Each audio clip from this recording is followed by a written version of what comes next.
zdravim načinom življenja, kar je bilo že povedano precej danes, lahko zmanjšamo te posledice zdravljenja, ne moremo jih ukiniti, ampak jih lahko precej zmanjšamo, kajti najpogostejši vzrok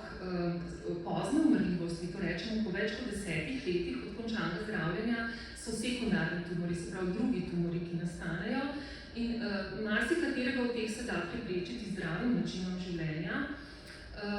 Drugi vzrok najpogostejši so pa kardiovaskularne posledice, se pravi srce, ožilje in prav tukaj seveda lahko spet z zdravim načinom življenja seveda to zmanjšamo. Potem pa seveda je zelo pomemben tudi intelektualni upad zaradi zdravljenja, predvsem tisti, ki se zdravijo z obsevanjem glave, kar ni majhna populacija, kajti 20% naprimer raka pri otrocih je raka možgana, pri odraslih seveda je pa to redka bolezen. Tako da samo obsevanje, prej so bili tudi otroci z levkemijami obsevani, naprimer pred več kot 30 leti, in to vidimo zdaj v naši ambulanti, seveda te težave tudi,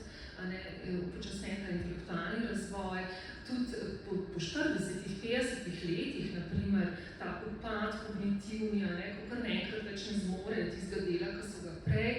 Tako da to je tudi zelo pomembna pozna posledica in tudi že kar zgodnja, lahko rečemo, ker ne morejo doseči tiste izobrazbe, ki bi jo sicer lahko, tudi potem ne dobijo zaposlitve